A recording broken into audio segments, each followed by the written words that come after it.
Muy buenas a todos y bienvenidos a un nuevo episodio de The Hustle Podcast en el que hablamos de Miami Heat.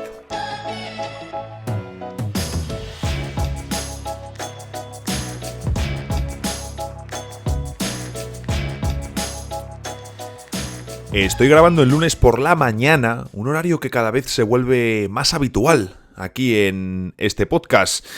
Eso sí, ha sido un fin de bastante ajetreado, con muchas historias, pero os prometo que en el próximo sí que podré grabar el domingo tranquilamente, que además me apetece un domingo tranquilo y poder tener el episodio listo para el lunes, que ahora llevamos 2 lunes consecutivos, 2 back-to-back, en los que estamos llegando pasada ya la bocina iba a decir del domingo, pero es que ya estamos llegando a la mitad del lunes.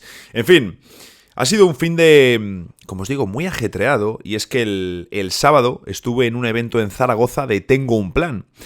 Primero porque soy un fan del programa, soy un gran fan de lo que hacen estos chicos, y luego también porque quería ver cómo funciona un evento de estos, ¿no? Cómo se organiza, cómo lo llevan, qué tipo de gente acude a estos eventos, y la verdad, me gustó mucho la experiencia.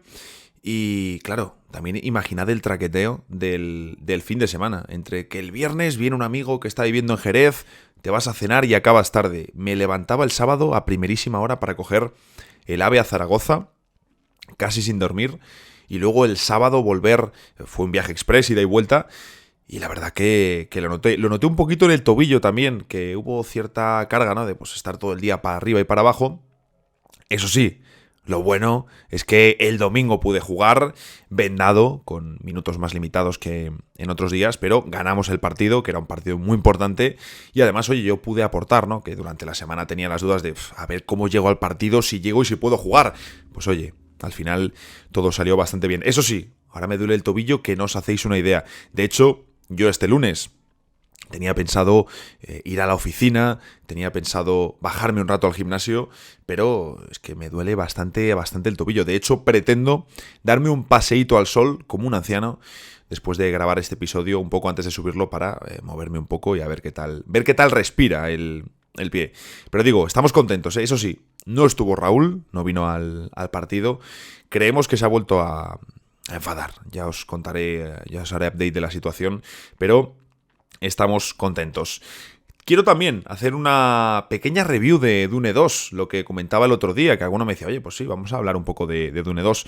Me encantó la película.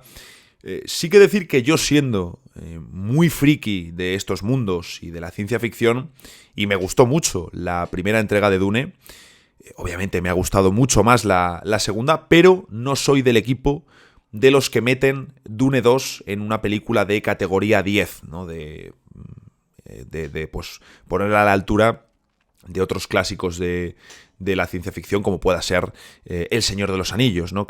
Yo leía comparaciones de El Imperio contraataca en los 80, luego El Señor de los Anillos, bueno, en el 70 y algo, no recuerdo el año exactamente, luego El Señor de los Anillos, El Retorno del Rey, y en el 2020 Dune 2, ¿no? Refiriéndose un poco a las décadas.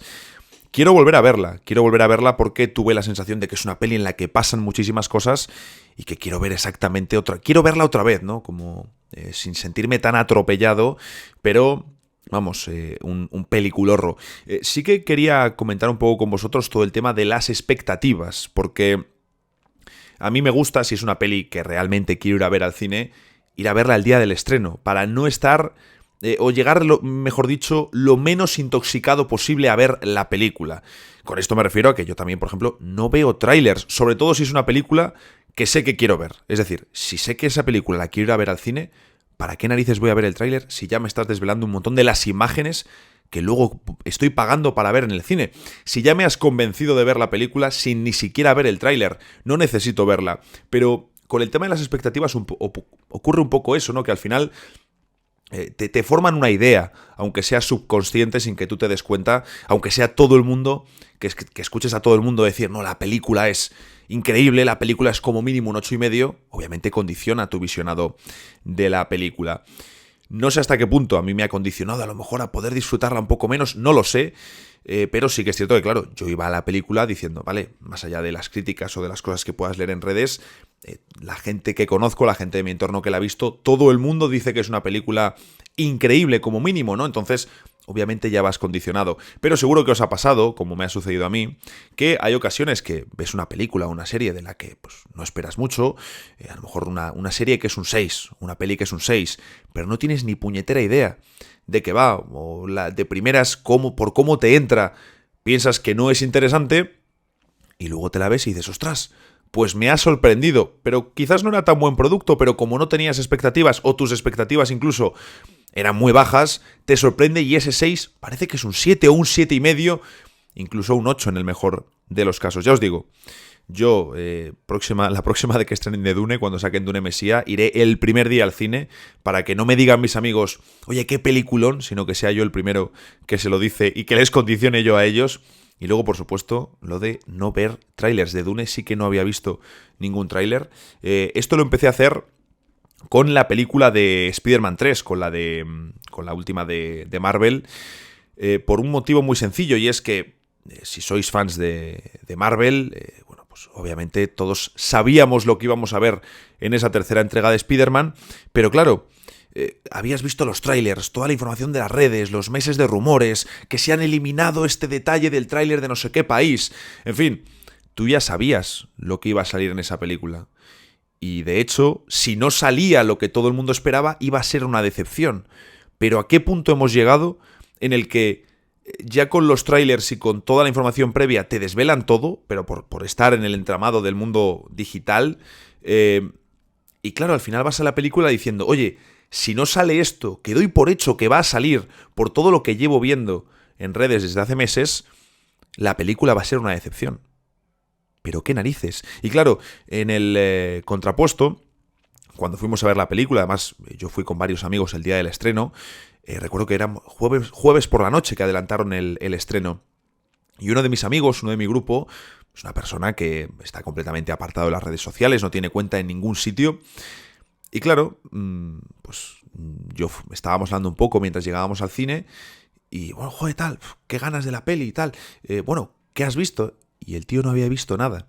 Pero cuando no os digo nada es que no había querido ver trailers porque dijo, es Spider-Man, sé que voy a querer ir a ver la película y me hace gracia el rollito que lleva Tom Holland o las dos primeras películas, sé que quiero ir a verla. Y luego además, claro, como no estás en redes, no te enteras de todo el ruido de, oye, va a salir este, no va a salir este, va a aparecer tal villano. Total, que él llegó a la tercera película de Spider-Man con 0 contaminación. Tú imagínate cómo estaba luego alucinando mi amigo en el cine. Una persona que además era fan de la serie de Daredevil de Netflix, le ve aparecer allí y dice, ostras, pero ¿qué me estás contando? Entonces, claro, yo ahí fue cuando dije, tío, yo quiero vivir las películas como las ha vivido mi amigo. Él ha venido aquí diciendo, bueno, Spider-Man 3, a ver qué aventura nos depara, a ver qué villano aparece. De repente se encuentran con todo eso, sin esperárselo, ni por asomo. Te quedas completamente, ahí sí que te quedas completamente loco. Pero claro, si vienes de meses, de trailers, de rumores, de tal, de no va a aparecer, tal insider dice esto, tal insider tal, luego lo ves y no te sorprende tanto. No te sorprende tanto.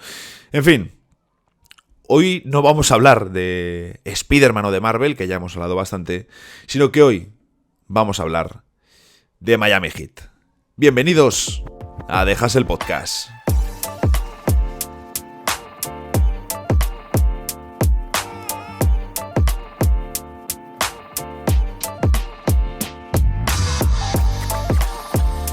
Me he puesto hoy un precioso atuendo para grabar este episodio.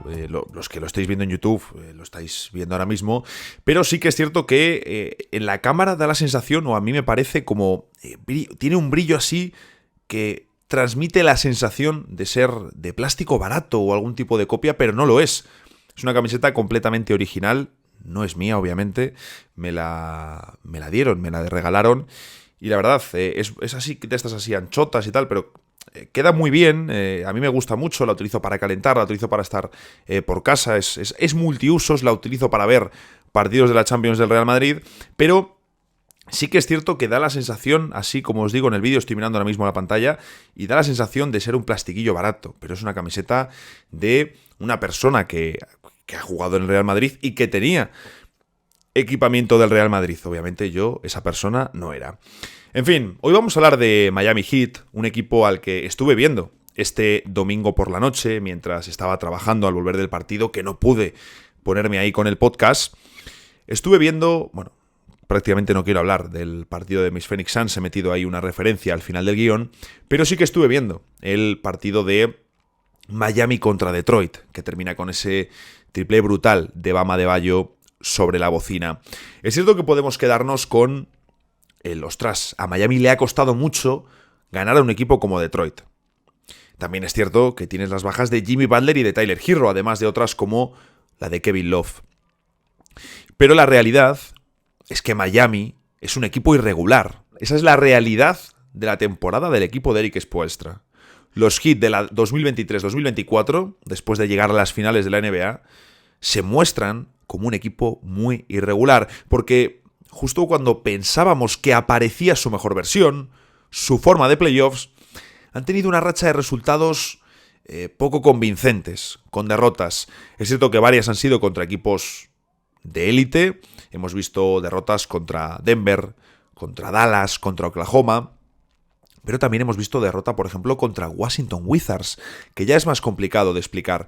Y ahora 2 partidos contra Detroit, que te han costado, has tenido que pelear las victorias de Detroit con muy grandes actuaciones de Duncan Robinson y de Bam Adebayo.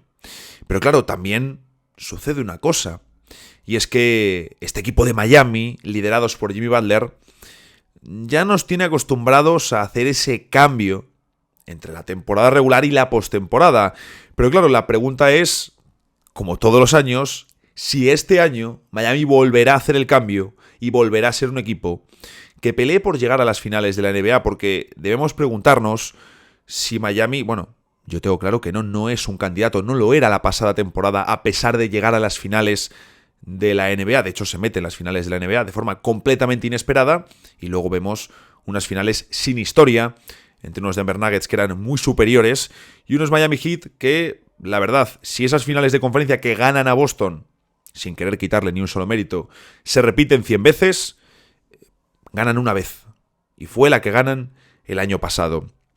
Pero hay varios motivos también que explican la irregularidad de Miami Heat y esas razones que al final nos hacen pensar, pues oye, a lo mejor no es el año de Miami. Y el año para Miami es, de nuevo, llegar a unas finales de conferencia o llegar a unas finales de la NBA. Ya con llegar a unas finales de conferencia, aunque ellos no vayan a estar contentos, no vayan a estar satisfechos, y Jimmy Butler seguramente en un escenario así nos dejaría de nuevo declaraciones como las de el año que viene sí que estaremos, el año que viene volveremos a las finales. La realidad es que no están en la categoría de candidatos. Esto nunca te lo va a decir Jimmy Butler, es completamente contrario, sería completamente contrario a la filosofía de Pat Riley, de Erik Spoelstra, del propio Butler. Pero aunque no te lo digan, esa es la realidad. Miami no es un candidato. Y tienen que cambiar mucho las cosas o mejorar mucho las cosas para que realmente puedan serlo.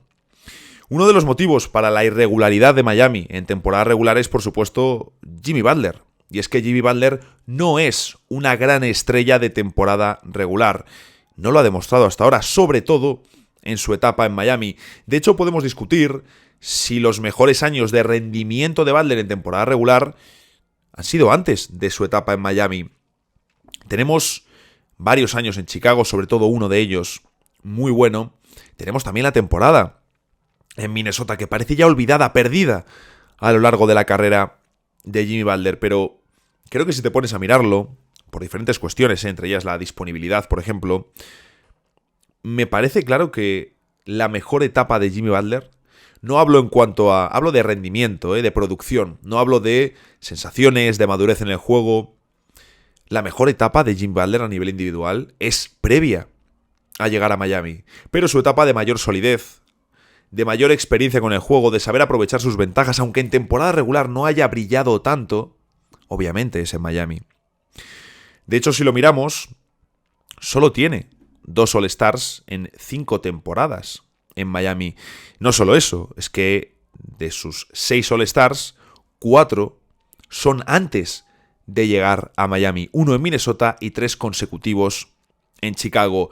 También es cierto que existe la teoría, se publicó la información en su día, de que en 2021 Jimmy Butler rechazó ser All-Star en el lugar de un Kevin Durant lesionado, que la NBA quería tener a Butler en ese partido de las estrellas. Recordemos, Jimmy Butler venía de llegar a las finales de la NBA en la burbuja con Miami, y en teoría, según esta información, la NBA quería a Butler en el partido de las estrellas, pero fue una temporada, tanto para Lakers como para Miami, para los dos finalistas, fue una temporada complicada, la post-burbuja, y en teoría Butler rechazó esa invitación de la NBA.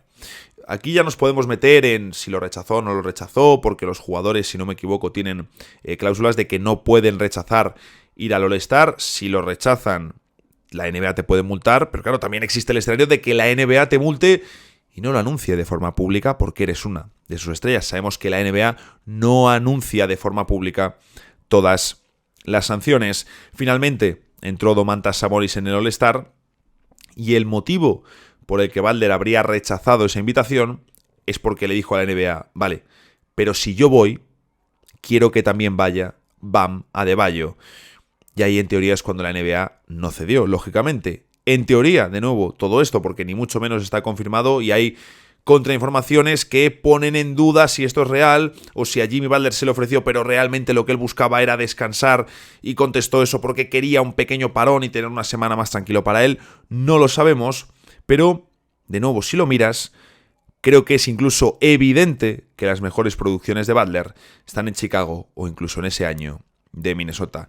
Pero tan cierto es esto como que luego cuando llegan los playoffs se transforma. Se transforma en otra cosa, en algo superior. Pero claro, que tu estrella no se tome tan en serio la temporada regular, obviamente le pasa factura a tu equipo. Obviamente te va a pasar factura si tienes a otras estrellas en otros equipos que se toman más en serio la temporada regular. Y creo que al final, con el tema de Butler, son varios motivos. Mencionaba antes la disponibilidad. También por pasotismo. También puramente por números, que son mejores en playoffs que en temporada regular. Y claro, si Miami ya de por sí es un equipo con limitaciones ofensivas, porque tiene limitaciones ofensivas, y te falta en ocasiones gente que asuma la pelota, y asuma la pelota con eficiencia, con buenas producciones, no solo asumir por asumir. Tienen grandes circulaciones, tienen los roles fijados, sí, pero es que necesitas gente que te resuelva situaciones. Y ahí, por supuesto, por eso se hicieron con Terry Rozier. Pero luego hablaremos también de Terry Rozier. Fuera de los manejadores, es decir, de los jugadores que más tiempo tienen el balón en sus manos en Miami, que son tres muy claros, Terry Rozier, Jimmy Butler y Tyler Herro, también hablaremos ahora de Herro que está lesionado, nos encontramos por supuesto en cuarta posición a Bam Adebayo.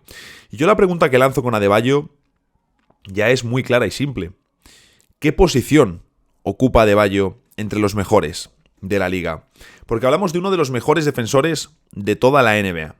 Ancla de una de las mejores defensas, una auténtica defensa de élite y además uno de los mejores equipos en rebote defensivo, que es cierto que Adebayo no es el mejor pívot en rebote defensivo, pero sí que es un pívot que hace muy buen trabajo. Miami en general hace muy buen trabajo en el rebote defensivo, no solo por Adebayo, pero él hace un muy buen trabajo cerrando el rebote, asegurando su parte, modificando la defensa para que sean otros quienes estén en mejores posiciones para el rebote. Es decir, aporta mucho al rebote, no solo capturándolo él, palmeando también intentos, es decir, aporta para que tu equipo sea uno de los mejores en rebote defensivo de toda la competición. Y por supuesto, si no estuviese Adebayo, Miami aquí también perdería sin que él sea el número uno en lo suyo. También le hemos visto, o le estamos viendo muy establecido como anotador, en un jugador que lleva ya varias temporadas en la brecha de los 20 puntos por partido. Lo superó la pasada temporada, pero es que con Adebayo son ya 4 temporadas, las últimas 4 temporadas, en las que promedia 19,5 puntos con un 54% en acierto. Y sobre todo con la sensación de que cada vez se siente más cómodo anotando y de que tiene más recursos también para playoffs, algo que es fundamental cuando hablamos de una estrella. Y por si fuese poco todo esto, que ya tenemos a uno de los mejores defensores y a un anotador que de nuevo no es el mejor anotador entre los pivots, pero es un muy buen anotador, hablamos de un jugador que tiene una capacidad de pase que Miami ha ido construyendo y desarrollando e invirtiendo en la faceta pasadora de Adebayo. Y por si fuese poco, a todo esto le podemos sumar incluso que últimamente está tirando triples. Bam Adebayo no está tirando muchos, lo que está tirando lo está metiendo, que también es importante, pero sinceramente no creo que el triple de Adebayo vaya a ser un arma real para estos playoffs, incluso considerando el triplazo para ganar a Detroit, que al final es más circunstancial que he buscado a propósito. Pero, claro, también es el siguiente paso, el siguiente y lógico paso en la evolución de Adebayo. Hablamos de un jugador que, si tú ves lo que era en Kentucky y ves lo que es ahora, la evolución que ha vivido, todo lo que ha ido añadiendo, es una barbaridad. No existe una evolución así como la de Bam Adebayo en ningún pívot de la historia de la NBA. No es una primera espada. Deberíamos ver también qué segunda espada podría ser alrededor de qué jugadores. Si por supuesto le tienes de tercera, es un auténtico lujazo. Pero por ejemplo, si dices, vale, de segunda espada a lo mejor le pueden faltar puntos, tendríamos que ver qué más le ponemos. Hombre, te pega con un perfil anotador de narices, que Adebayo le puede ayudar él con sus puntos, pero sobre todo que vaya a potenciar la figura también del anotador. Por eso también encaja con Jimmy Butler. Imaginad a Bam Adebayo con Stephen Curry, ¿no? Creo que sería un mix, desde luego, muy interesante, sin tirar siempre de los nombres, ¿no? Top 5, top 10, ¿no? Stephen Curry y Giannis. Bueno, pues a mí Stephen Curry y Bam Adebayo es una pareja que me pegaría mucho. A mí me fascina. Bam Bam. A mí me tiene loco. Cada temporada añade más cositas. Luego en playoffs es de los más fiables. Le hemos visto hacer auténticas exhibiciones. Y la verdad, jugadorazo. Es que no voy a descubrir aquí el fuego con Adebayo. El tema del encaje de Terry Rozier. Esto veo que preocupa a algunos seguidores de Miami, y es cierto que Rozier está tirando mal de 3, un 27%, con 5 intentos en 32 minutos cuando grabo. Pero claro, es que tiene un rol importante y está asumiendo muchos tiros, como es lógico, además. Y también se muestra como un poco el verso libre de Miami, ¿no? Vemos que es un jugador que llega muy rápido al campo de ataque, que puede encontrar el aro muy rápido con mucha facilidad y que tiene la capacidad de encenderse. Es decir, lo que necesitaba Miami. ¿Qué ocurre? Que tú necesitas invertir en que Rozier mejore su producción, y no vas a mejorar la producción de Rozier limitando sus opciones de cara al aro, porque tú has traído a Rozier para que sea referencia ofensiva, para que ayude a Butler, a Herro y a Adebayo. Tienen que ser las 4 referencias principales de Miami Heat. No todos van a tirar bien todos los días. De hecho, lo normal es que te tiren 2 bien, 2 mal, 3 bien, 1 mal, 1 muy bien y 3 mal. Bueno, para eso has traído a Terry Rozier, para que sea referencia y porque te estaba faltando un punto de ataque. Eso no quita que es cierto que hasta ahora su producción ofensiva no ha sido la esperada. No ha sido la esperada. Pero de nuevo, no está brillante, no está terrible. ¿Está en proceso de adaptación? Es evidente que sí. Vamos a ver cuánto tarda y en qué momento puede empezar a mostrarse más como Terry Rozier y no una versión por debajo de los niveles de eficiencia que ellos necesitan. Y está claro que es un jugador clave para playoffs. Tampoco está brillante, por ejemplo, con el tiro de 2, un 48,6%, que de hecho es el mismo acierto que guarda Tyler Herro en tiros de 2 esta temporada. Pero de nuevo, es que tienes que invertir en él. Para eso has traído a Terry Rozier. Incluso haciendo unos malos playoffs, tú has traído a Terry Rozier para invertir en él. Eso no quita que luego en verano, si aparece una oportunidad buena, tú puedes mover el contrato de Rozier. Por supuesto, no es intocable en el proyecto. Los únicos intocables realmente son Butler y Adebayo, porque ¿quién te va a hacer una oferta, digamos, como para que rompas el proyecto y quites a tus verdaderas 2 anclas, ¿no? Butler y Adebayo. Y luego también hay que pensar otra cosa, ¿no? Porque no, es que Rozier no está rindiendo bien, o es mejorable su producción. Sin duda, sin duda. Lo sabemos nosotros, lo sabe él y lo saben en Miami.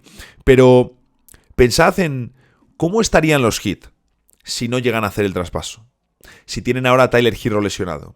Si tienen que depender todavía más de Patty Mills y de Delon Wright. En partidos en los que se pierde Jimmy Butler, como ha sido el de Detroit, ¿qué sucedería? ¿Qué sucedería? ¿A quién pones a manejar la pelota? Porque también se te ha lesionado Josh Richardson. Entonces, oye, sigue siendo uno de los mejores pasos del deadline. Esto hay que tenerlo muy claro. Y ahora Miami está invirtiendo en convertir a Rozier en una de sus referencias. Sí que es cierto que en ocasiones parece un poco contrario al estilo de Miami. De nuevo estamos viendo ese proceso de adaptación, de involucrar un verso libre que venía de unos años de muy buena producción en un equipo terrible como el de Charlotte, que a nivel colectivo era en la nada, y ahora entras en el extremo opuesto. Un equipo de roles perfectamente definidos, cada uno con su función y que los movimientos se realizan de 10. Por lo tanto, tenemos que seguir este proceso. Obviamente quiero hablar de Duncan Robinson. Ya he comentado en varias ocasiones que me gusta mucho como jugador. Por supuesto por su gran momento, por esta temporada dulce, ¿no? Una temporada de reencontrarse consigo mismo. Y luego es que además os debo decir que a Duncan Robinson a nivel estético es uno de los jugadores que más me gusta de la liga. Me encanta ver jugar a Duncan Robinson por sus movimientos, por su mecánica, por la velocidad con la que hace las cosas. Soy muy fan de Duncan Robinson. Y además porque en el partido contra Detroit, en la victoria, se ha convertido en el jugador que más rápido ha llegado a los 1000 triples anotados en toda la historia de la NBA. En partidos disputados, ¿de acuerdo? Obviamente, Duncan Robinson llegó más tarde a la liga. También su rol con Miami ha ido variando a lo largo de los años, pero, oye, habla muy bien del trabajo de Duncan Robinson y de Miami Heat, que un jugador al que encontraron ellos de la nada, un jugador que ni él mismo pensaba que iba a llegar a la NBA. La historia es fantástica, la de Duncan Robinson, que sea el jugador más rápido en llegar a 1000 triples. Por supuesto también hay que ver el contexto de la NBA en la que más triples se tiran, en la que más se abusa del lanzamiento exterior, pero de nuevo, Duncan Robinson era una persona que estaba buscando prácticas en el mundo del periodismo durante su etapa universitaria porque no veía un futuro profesional en el baloncesto. Y mirad lo que ha conseguido Miami Heat. Esto te habla obviamente muy bien de todo el trabajo que se hace a nivel interno en una franquicia, cuando consigues jugadores así. Lo que apuntaban también, que hablamos en un episodio de no fiches jugadores de rol, no fiches complementos que vienen de Miami, porque lo más probable es que decepcionen en tu equipo. El caso más evidente, los Lakers con Kendrick Nunn y Gabe Vincent, aunque en el caso de los dos hablamos de jugadores que obviamente, sobre todo en Lakers, no han podido funcionar porque las lesiones no les han permitido ni siquiera jugar. Este episodio no sale el lunes a primera hora, por lo tanto hay menos margen, pero este lunes por la noche a las 12:30 hay un partido muy importante para las implicaciones directas del play-in, porque tenemos a Miami y a Filadelfia enfrentándose entre ellos, lógicamente. Gran aclaración, gracias por ese comentario, Nacho. Se enfrentan a las 12:30 de la noche, hora española. Como digo, en un partido clave, porque ambos llegan con el mismo récord. Tengo aquí delante la clasificación de la conferencia este. Y hombre, a priori debería ganar Miami, en principio. Pero claro, también es cierto que te queda todavía mucha temporada, que Chicago está lejos de Filadelfia como para alcanzarles, ¿no? Que al final Miami lo que tiene que intentar es seguir en la pelea por evitar el play-in, pero, como os digo, es un partido importante. Yo muchas veces, la NBA hay tantos partidos que es imposible verlo todo. Yo muchas veces estoy viéndome un jueves, un partido del lunes que se me ha quedado pendiente. Por lo tanto, este partido de Filadelfia, incluso sin tener a Joel Embiid, y sin saber si está Jimmy Butler, por ejemplo, es un partido muy interesante para seguir porque tiene implicaciones directas y los dos equipos tienen que ir con el cuchillo entre los dientes. Los últimos años de la franquicia de Florida han sido una racha impresionante. En los años con Jimmy Butler hemos visto la derrota en las finales de 2020, después, como decía, ese año complicado después de Disney, y no es casualidad que tanto Lakers como Miami sufrieron esa temporada también de problemas físicos, caen en primera ronda, donde también cayeron Los Ángeles Lakers. Luego llegan a las finales de conferencia en 2022, cuando Boston representa al este en las finales contra Golden State. y en 2023 que pierden las finales ante unos Nuggets contra los que no tenían ninguna opción. Por un lado dices, bueno, es que Miami está rindiendo por encima de lo que deberían. Esa es la realidad de Miami. Lo que comentaba un poquito al principio, oye, es que es un equipo que ni siquiera debería haber disputado esas finales, sobre todo estas últimas, es que no deberían haber estado ahí. Obviamente, llegar así, al igual que conseguir que Duncan Robinson se convierta en un jugador ya no solo útil, sino referencia en tu equipo, el conseguir durante tantos años que tu rendimiento en playoffs esté por encima de lo que espera todo el mundo, es una señal muy sana de lo que tienes construido como equipo. Y es indiscutible que Miami es una de las mejores franquicias de los últimos años, ya no solo por el rendimiento deportivo, sin haber ganado ningún título de la NBA, sino por lo que representan como equipo, por cómo trabaja esta franquicia. Pero claro, ¿serán capaces en 2024 de realizar de nuevo el cambio, de meterse de nuevo en las finales de la NBA? Bueno, el tema de la salud va a ser fundamental, lo es siempre para todos, ¿no? Pero en Miami está siendo especialmente problemático esta temporada, no tanto por Jimmy Butler, al que lógicamente necesitan con la capa de superhéroe en playoffs, sino por tener a todos, Tyler Herro incluido, porque necesitas contar con todos tus elementos y ahí Rozier y Herro van a ser claves en playoffs, para bien o para mal. Alguno dirá, oye, pero el año pasado se metieron en las finales sin Tyler Herro. Sí, es cierto, pero también te digo que este año serían incapaces de meterse de nuevo en las finales con la misma plantilla del año pasado. Sí, sé que es completamente hipotético, no tengo forma de demostrar lo que estoy diciendo, pero si Miami volviese a jugar estos playoffs, si hubiesen renovado el bloque, ni de coña se metían de nuevo en las finales de la NBA. Ni de coña. O sea, ya solo esas finales de conferencia. Yo creo que a lo mejor a finales de conferencia sí que les podríamos ver llegar de nuevo, pero esas finales contra Boston no las vuelven a ganar otra vez. En esas circunstancias, claro. Yo creo que ahora mismo, y eso es lo que más me ha sorprendido de su temporada, tienen una plantilla que les ofrece incluso más posibilidades que el año pasado. Pero ¿qué ocurre? Que al final la plantilla, obviamente, es algo completamente necesario, pero no lo es todo. Y Miami no nos está dejando las mejores sensaciones esa temporada, por cierto, del tema de Tyler Herro, que al igual que este último año le viene muy en su contra por el valor que ha tenido en el traspaso de Lillard, que al final Portland no le quería, que no estar en unos playoffs en los que tu equipo llega a las finales de la NBA, recordemos también el papel vital que jugó Tyler Herro en los playoffs de Disney para meter a su equipo en las finales siendo un novato. Hizo un pedazo de actuación Tyler Herro. Por lo tanto, no nos volvamos locos, lo que decimos siempre de sobrereaccionar. También miremos el dibujo a 3-4 años vista, que eso nos va a dar pues una imagen más clara de lo que son los jugadores y los equipos. Como digo, una temporada en la que les está costando, por supuesto, y que si tienen a todo el mundo sano, esto lo comentábamos cuando hablábamos del fichaje de Patty Mills, tienen una rotación corta de playoffs muy potente. Hablábamos de esos 4 jugadores principales, Butler, Adebayo, Rozier y Tyler Herro, más 3 complementos principales que entiendo serían los que más vendrían a jugar a su lado. Jaime Jaquet Jr., Duncan Robinson y Caleb Martin. Mola además porque ninguno de ellos es un base, de hecho ninguno de ellos es un playmaker como tal, pero los playmakers son las 4 referencias de tu equipo. Herro y Rozier más como bases, manejadores, guards.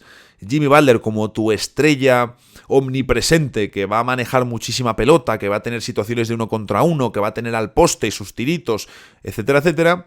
Y luego Bam Adebayo, que es el menos playmaker de los 3, pero es un pivot de los más playmakers de toda la NBA. Por lo tanto, tus playmakers, de tanto decir playmaker, me voy a acabar trabándome con la palabra.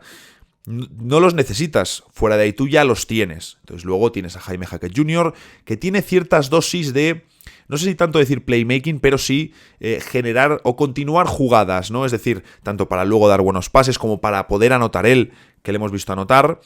Duncan Robinson, que también podríamos, en media parte, al final, claro, con todo lo que supone a nivel táctico, con todos los puntos que puede generar, con las ocasiones que abre también para su equipo, y por el sistema de Miami Heat, volvemos siempre a lo mismo, se le puede considerar medio playmaking por lo que hace. Y luego Caleb Martin, que este sí que es el más 3&D de todos ellos, ¿no? Un jugador que además creo que les sirve muy bien desde el banquillo para darle mayor equilibrio a la rotación. Más luego Delon Wright, más Haywood Highsmith, que no soy un gran fan de este jugador, entiendo por qué Spoelstra lo utiliza, porque también va más limitado en el juego interior de opciones y prefiere pues alternativas defensivas, ¿no? Jugadores que le vayan a dar más esfuerzo, más energía. Y luego, por supuesto, sin ningún tipo de duda, Delon Wright tiene que estar por delante de Patty Mills en la rotación. No creo que hubiese mucha duda, pero parece que el australiano ya tiene poca gasolina en el tanque. Entiendo que lo utilizan ahora por las ausencias, pero Delon Wright, aparte de que te encaja mucho mejor, te va a aportar más, va a ser más útil en la postemporada. Pero claro, para ver si luchas o no por el título, tienes que estar primero en playoffs. Y cuando grabo, Miami está en puestos de play-in. Clave ese enfrentamiento contra los Sixers que os decía. Pasa un poco como con mis Phoenix Suns, ¿no?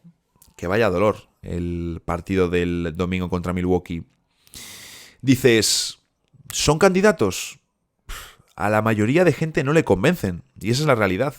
Miami tiene la mística, ¿no?, de dar la vuelta a las situaciones en playoffs y meterse en las finales, pero imaginad que llegan a unas finales de nuevo contra Denver. Es que no pondría mi dinero jamás en Miami. Jamás. Tienen también menos competencia en la conferencia, quizá. Y sí que dan esa sensación de que, bueno, pueden volver a hacer la épica y meterse en las finales. Pero a nadie le convence, no. Nadie ve a Miami como uno de los candidatos. De hecho, en las tier list, Phoenix está por encima. Pero considerando el contexto de cada conferencia, sí que tengo un poco esa sensación, ¿no? De, ostras, no nos convencen de que este año vayan a conseguirlo. Pero, amigo, que estamos hablando de si es equipo de finales de conferencia, de finales de la NBA, y ni siquiera tienes tu hueco garantizado para los playoffs. Que es que estás en el play-in todavía.